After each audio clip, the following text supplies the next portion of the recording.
Dominic, where are we right now? We are on the 3rd Avenue Bridge, connecting the Bronx and Manhattan, and I couldn't have asked for a better place to do this. Ever since I was a kid, I've been obsessed with like bridges and unity, and no better example than Chín doing that for the Latino community. Beautiful. We wanted to do this interview such a long time ago. Yeah. Things happen. Things happen, but we're doing it here, and that's what matters. I'm just grateful to be here with you. It's been a busy time, and I'm grateful. Just to be able to be a part of dope shit like Chín.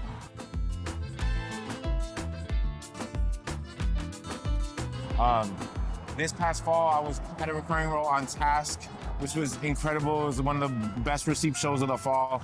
And I got to be a part of that as a writer, and as an actor, I got to be a part of the writing team of the Netflix show Boots. I'm so proud of you. Thank you. Talk to me about that show. Is special. It is very special. I can't tell you how much love was brought into it by the writers, by the actors, by everyone who was a part of making it.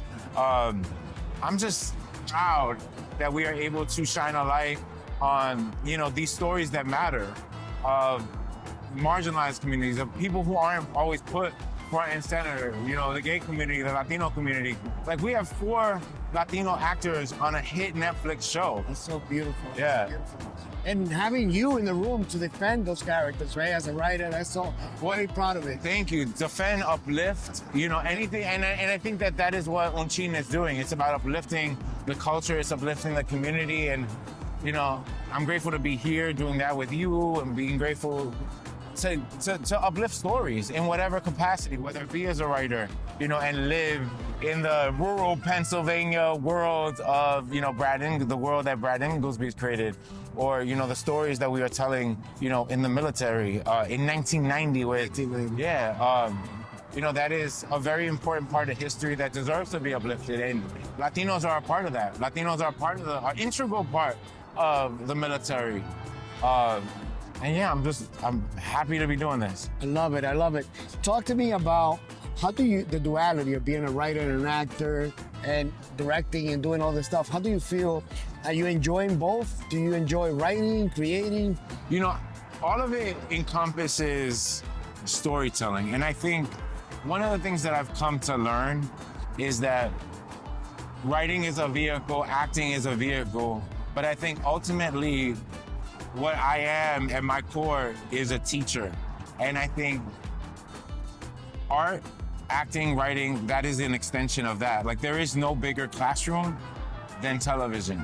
And the fact that with Boots, we get to go into people's homes and change the way people look at, a time in history of Don't Ask, Don't Tell, and hopefully inspire people to think differently, about what it means to be a man in the world. I can't think of a better way to live life, because that, it's with intention. And I think I like to create stuff that has meaning, and is intentional. Beautiful. Let's talk about a little bit about the Bronx. I'm from the Bronx. I'm from the Bronx. We talked about that you had a connection with J-Lo in some way, right? Well, not personal, what I always say is, so Jennifer Lopez, I grew up going to the same Boys and Girls Club, Kingsbury Boys and Girls Club, shout out to them, in the Bronx. And when I was a young person, she was dancing on In Living Color, and they had her picture up on the wall.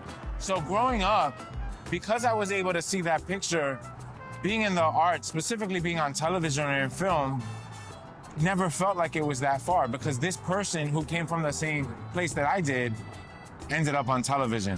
So just that picture alone, this is before Selena, this was just in the Living Colors day, I was just like, I don't know how I'm gonna do it, but I'm gonna do it. And I did it. And there is liberation when we get to see ourselves. Like, I wouldn't have been able to think that I could be a TV writer if I didn't see the others who came before me, if I didn't see the Stephen Canals, if I didn't see the Gloria Calderon Tellez. Like, I was an actor for 20 years just doing that because I thought that's my lane. But then I realized the world is my lane. Yep. Beautiful. And when did you give yourself permission to call yourself a writer in an act? I know that you had the talent all along, but when did you feel like this is something I could do? So in 2011, I won a short film script competition that was created by the New York Latino Film Festival. Shout out to Nyliv and Calixto.